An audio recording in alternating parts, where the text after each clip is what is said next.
Pag i-open mo naman siya, magi-green siya. Yan, okay po. Ano? Wow. Pag-access niya. Ito. Ito naman po si YDM3109A. And ngayon po mga ka-viewers, meron tayong mga digital smart lock. Hello mga ka-viewers, kamusta po kayo? Ngayon po ay nagbabalik ako para update kayo sa another vlog. For today's video, alam ko matagal nyo na po ako inaawitan dito. Mag-feature tayo ng smart lock. So ito po mga ka-viewers, nakarating po tayo ng Ortigas para po i-showcase po sa inyo ito mga in-offer ni Yale Home Digital Smart Lock, no? So ito po mga ka-viewers, iba't iba pong model ang meron tayo. Then syempre, iba-iba din po ang features na meron ito. And now mga ka-viewers, kasama po natin si Sir John ng Yale para po tulungan po tayo na mas lalo pa natin maintindihan ang kagandahan po na paggamit po ng Yale Smart Lock. Hello, good afternoon. Start po tayo sa entry level ng Yale po. So ito po ang tinatawag ay Deadbolt Smart Lock. YRD226 po ang model. Sir John, ano po yung feature po ng gantong smart lock? Ang features niya sir is meron siyang pin code and mechanical key. Okay. So sa pin code, just enter kung ano po yung naka-register na code. Then press the check to open. Tapos mag-open na siya. Yes po. Yan, open. Para po sa mga viewers natin abroad, ganito po yung back view ng smart lock na ito. Ayan, ganyan po siya. Ayan. Sir John, yung ganito pong klase ng smart lock, si Deadbolt, saan po ito mostly ginagamit? Pwede po siya sa pang-residential, pwede rin siya sa mga condo, ayan po. Then, ang maganda sa kanya, kung meron ka ng existing knob, pwede ka na lang mag-additional deadbolt. Pero kung meron ka namang extra deadbolt, pwede na natin i-replace yung existing deadbolt mo. Na Yung smart lock na lock. lang. So, for additional security Yes. siya. Okay. Then, meron ako dito nakita, ito kasi magkahiwalay sila, no? Ito naman pinagsama, si Dead Latch Smart Lock YRL222. Yes. Ano naman po yung advantage nito, sir? Ito naman sir, kung meron kayong existing doorknob or lever set, pwede na natin siya i-replace ng smart lock na katulad po nito. Kumbaga po, ano na lang po, replacement na lang talaga dun sa Pinaka-knob. Sa knob. existing knob. Mm. Tapos, same lang din yan. Digital pin Digital code, pin code. then manual na Key. key. YDR4110. So, dito may sinasabi siyang biometric rim smart lock. So, fingerprint scanner yan for sure. Yes, sir. So ito Sir Billy, ang advantage naman po nito, bali kung meron ka ng mechanical lock or doorknob, lever set, then gusto mo mag-add ng extra smart lock, pwede na tong YDR4110. Then ang kagandahan nito, kahit hindi ka na magdala ng key ng mechanical lock mo, bali ito mag-auto lock na to. Meron na siyang auto lock features, then ang access niya is fingerprint, then makakapag-pin ka pa. Sir, pwede natin demo sa kanila Yes. si YDR4110. So, ayan, digital pin code. Pin. Okay. Then, ito naman po yung back view po or yung likod po ng digital smart lock. Ayan siya. Then, sir, pag fingerprint naman, Ayan. open na siya ulit noon. Then, mga ka-viewers, meron din po silang available si YDR4148. 3-in-1 po ito mga ka-viewers. Meron siyang fingerprint, pin code, and mobile access. So, mobile access through app, pwede po, no? Sir, ito si YDM7116A. Ano naman po ang kagandahan dito? Medyo malaki to compare sa pinakita natin kanina. Bali ito, Sir Billy, ang advantage naman nito, 5-in-1 access siya. Meron siyang fingerprint, card, pin code, then pwede mo rin siya i-connect via Wi-Fi, then meron din siyang mechanical key dito, override. Yan. Okay, ito si mechanical key. In case po malobat, meron din siyang terminal po ng 9-volt battery para makapag-access kayo in case po malobat yung lock nyo. Pag open, so pin. Wow. Ang galing. Through Wi-Fi and mobile application, pwede nyo rin po siya mapagana. Sir, pwede ba natin i-share sa atin sa mga viewers kung paano naman siya paganahin via app? Open nyo lang po yung application. Yan. Then, kung ano po yung lock na i-open nyo. Then, pag naka-red po, ibig sabihin po naka-close. Pag i-open mo naman siya, magi-green siya. Yan, okay po. So sir, kahit malayo sila, kunwari, nasa ibang lugar sila, through app gagana po. Yes po, basta nakakonect po sa Wi-Fi bridge, gagana po siya. Kunwari, may bisita sila, then wala silang access, so kahit dito lang sa app, pwede na lang papasukin yung kakilala Yes, sir. nila. Yes, sir. Tama po ba ako? Tama po, Sir Billy. Dito pa lang ako sa isang to, na-amaze na ako paano pa kaya itong mga iba pa nilang model. Sir Jen, madali lang po ba mag-register dito ng ano? Kasi ako, for example, baguhan lang po ako sa gagamit ng digital smart lock. Yes, Sir Billy, madali lang naman po. Ang gagawin nyo lang po is open nyo lang po yung lock nyo. Then dito po sa may likod niya po, open nyo lang yung cover. Then makikita nyo po dito is yung R button or registration button.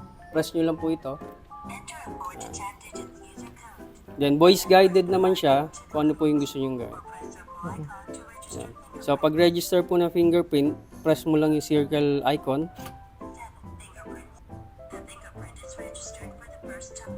Wow, ang bilis makapag-register ha. Isa pa, sir. Yan. So pag completed na po, then balik po tayo dito sa registration button to finish. Yan. Okay. So to open, So mga ka-viewers, ito po si YMF40 Plus. Bali, pinakita ko na po sa inyo yung pagre-register po ng ating fingerprint. So, para po mapagana natin siya, ganito lang siya kadali, no? Bali, i-press lang po natin ito. Then, di ba ang kagandahan po sa kanya, may cover po yung fingerprint. Then, since naka-register na po tayo, okay. okay, no? Saka mga ka-viewers, ang kagandahan po dito sa smart lock, gaya po na sinabi ni Sir Jan, may voice command naman, kaya hindi po kayo malilito. So, gaya po na pinakita ko sa inyo kanina, ito po ay meron siyang mobile access, fingerprint, PIN code, yun po yung digital. Then, syempre, meron siyang mechanical key for manual. So, again, dito po yung mechanical key niyan. Kung type nyo po ito, screenshot nyo na, YMF40 Plus. Okay. So, dyan sa totoo lang, ang dami na po natin na demo sa kanilang mga smart lock po ni Yale. Tapos, napapansin ko lang, ayun po, iba-iba po silang shape. Same lang sila ng features. Pero dito naman, gaya nito, si push and pull, medyo may kalakihan po ang design. And ano naman po yung advantage nito? Sa push and pull naman po, if prepared ni customer ng ng ayaw niya ng may katulad nito, may mga handle or ano, bali ito, pinupush na lang. Push and pull yung niya, pag-access niya. Ito. So, kaya tinawag siyang push and pull. So, ito yung parang, kung gusto mo mas aesthetic ang yung door, wala nang knob-knob na nakikita kasi nga, plain lang talaga siya na push and pull. And, ang ganda din ng color niya, no? So, kung may mga sinusundan silang kulay ng pintuan, pwede nila itong gamitin. So, ang nakikita ko dito, parang may pagka-grayish siya or bronze, ganun yung datingan niya.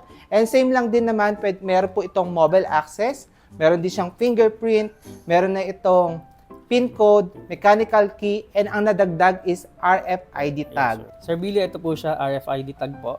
So, pang-access mo rin siya, itatapat mo lang dito. Yan. Open. So, ito naman yung advantage niya kung ayaw mo na nagpipindot-pindot. Yes. Ano na lang, yun na lang. Sir Billy, what if biglang nalobat yan? Paano namin bubuksan ng pintuan namin? Paano po nila ginagawa yun? Ito po, Sir Billy, meron din siyang mechanical key, override. Dito po, susiyan lang. Then, meron din po siyang 9-volt battery terminal. Ano po ibig sabihin ng 9-volt terminal? Ito po, pang-emergency use siya pagka nalobat na yung lock mo. Okay. Then, example po, hindi nyo po dala yung mechanical key nyo. Then, ang last option nyo po is bibili po kayo ng 9-volt battery to supply the Wala naman po kayong kailangan ika-worry kung magka-problem man po yung unit, ma-open nyo pa rin po yung door nyo kasi marami naman pong ino-offer si Yale para po mabuksan yung pinto yung gaya po ng mechanical key. Kung hindi nyo man po nakuha or nawala nyo po yung mechanical key, pwede po kayo again bumili po ng 9-volt battery para po ma-open yung pintuan ninyo. Yung pinakita ko po sa inyo yung push and pull na may pagka-grayish bronze po, meron din pong available yan na black. So kung naghanap po kayo ng other options, available po siya ng ibang color. Next natin mga ka-viewers, ito naman po si YDM7220 5-in-1 access smart lock. Kaya po tinawag na 5-in-1. Again, meron po siyang mobile access, fingerprint, RFID tag, PIN code, and mechanical key. Then sir, nung pandemic, di ba, meron din kayo nilabas? Kasi yung takot na takot tayo nun, yung baka meron mga germs or virus na kumapit. Ito po ba yung naririnig ko nun? Kasi alam ko naglabas daw si Yale ng ganun eh. Yes sir, yung handle niya po, biosecure siya. Hindi naman siya makaka-apekto dun sa next na user po. So ito talaga yung para sa mga talagang nag-iingat na madapuan ng germs. So kung naghahanap po kayo ng ganong features, mga ka-viewers ha, first time ko lang po makakita ng ganito. Baka ito po si YDM7220 na po ang hinahanap ninyo na smart lock. So digital PIN code. Ayan, sir, tapos dito yung fingerprint niya. Fingerprint. Okay. Okay. Then ito po yung back view niyan mga ka-viewers. Ayan. Then dito naman, yung kanyang mechanical key. Ito naman po si YDM3109A. So ito po ay 4-in-1. Meron siyang mobile access, RFID tag, PIN code, and mechanical key. Yung nawala po niya is yung fingerprint niya. Kaya 4-in-1 lang, no? So ito po, meron siyang knob. Ayan. Then, sige sir, pwede natin pakita yung pag-access po. Yes po. Using card. Okay. Ito po yung pinakalikod niyan.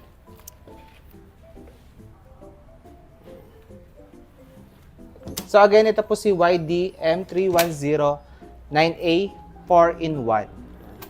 Alam niyo po mga ka-viewers, sa mga viewers po natin dyan, si Yale po ay since 1840 pa po sila nagsimula. At syempre, nasa 180 years na po sila. And para po sa mga bagong viewers natin dyan na nagpapagawa po ng bahay, ito po, may bagong lalabas po si Yale. Ito po si Push and Pull Kyra po ang model. So kung napapansin niyo po, mas pina-aesthetic. Then syempre, mas pinaganda po yung design. Tapos po mga viewers, 5-in-1 na ito. May mobile access, PIN code, RFID tag, mechanical key, and fingerprint po. Pwede siya ng PIN code, ayan. Then pwede po siya ng fingerprint. Pinakita ko sa inyo kanina, pwede po yung digital, fingerprint. So, gagamit lang tayo napaka-cute na RFID tag. Lock opened. Wow. So, open na po. Kung nanonood po kayo ng Korean novela, lahat po ng mga pinapakita nila doon na mga door, naka-smart lock na. Kung naghahanap po kayo mga ka-viewers ng vault, meron din po ina-offer si Yale. Ito po ay digital safe vault po ang tawag. So, dito po pwede nyo po siyang via PIN code. Ayan. Or pwede rin naman po yung fingerprint. Tapos po mga ka-viewers, the battery ito, Sir Bill, may mechanical key ba yan? Wala po kasi ito po, may indicator naman po pag po yung battery na nilagay po ninyo is palobat na at kailangan na pong palitan, no? Paano po ba sa installation? So, ayun po. Sa installation naman, once na tumawag kayo sa hotline namin, meron kaming 7 days bago ma-install yung lock nyo. Then, upon installation, dun pa lang po magra-run yung warranty niya. Magra-run ang warranty. Hindi yung pagkabili, start ng warranty, yes. Pagka-install pa lang. Yes po. Wow, ang galing ha. Tapos sir, meron po ba kayong tinatawag na after-sale service pag bumili po sila ng smart lock kay Yale? Yes po, meron po. Example po, yung lock niya is pagka-covered pa siya ng warranty within 1 year, masa-servicean siya. Then, pagka lagpas na po sa 1 year, yun po, continuous pa rin yung service namin. Basta kumontak lang sila sa inyo. Sir Billy, bakit wala naman presyo yung mga smart lock? At saan ba kang pwede makabili niyan? Sir, saan po ba sila pwede makabili nito? At saan po nila makikita yung pinaka-presyo? Sir Billy, meron po tayo sa mga leading hardwares po. Then, Big D po, meron din po. Then, meron din tayo sa online, Shopee, Lazada. Then, meron din tayo mga nakatayong mga Yale Smart Shop. Like meron tayo sa MOA, yan, sa mga malls, yan. So mga viewers, yung mga pwede nyo pong pagbilhan po ng smart lock ni Yale. Sa description box po yung mga branches para po ma-check nyo kung saan po area may malapit po na Yale po, no? So sir, pag ganun po, nag-Lazada and Shopee sila, covered nyo pa rin po yung warranty, no? Yes po. Kasi gaya po ng sinabi nyo, Sir Jan, once na in-install, dun pa lang naman mag-start yung cover ng pagka-warranty niya. Yes, sir. Kahit mag-Lazada kayo, mag-Shopee, wala po kayo po problemahin. Dahil po, gaya po ng sinabi ni Sir Jan, ni Yale, Once na in-install lang po, dun lang po mag-start yung cover po ng warranty ninyo. Kung may problema po kayo sa installation, gaya po na sinabi pa rin namin, kasama pa rin po yun sa services nila. No? Sir Jan, syempre, narinig na lang installation. Meron po ba itong kalakip na payment for the installation? Meron Sir Billy, minimal charge lang naman po. Minimal charge. So mga ka-viewers ay na maganda, nakabili po kayo ng smart lock pero yung maging charges naman po, minimal. Sir, depende ba to sa layo? Depende sa model and distance po. Okay. Then mga ka-viewers, pwede nyo rin po sila i-follow sa kanilang Facebook, YH Philippines, para ma-update po kayo sa mga latest designs at model po ng smart lock ni Yale. Kung plano nyo na po magpalagay ng smart lock, kumontak na po kayo kay Yale and pwede na rin po kayo makabili sa mga malapit po nila mga branches. Tapos po mga ka-viewers, no, kung meron pa po kayo mga questions, mag-comment lang po kayo. And sasagutin po natin yan. Again, hindi ko na rin po papahabain po ang ating vlog. Maraming salamat po sa panonood. Ingat po kayo and God bless. Bye-bye!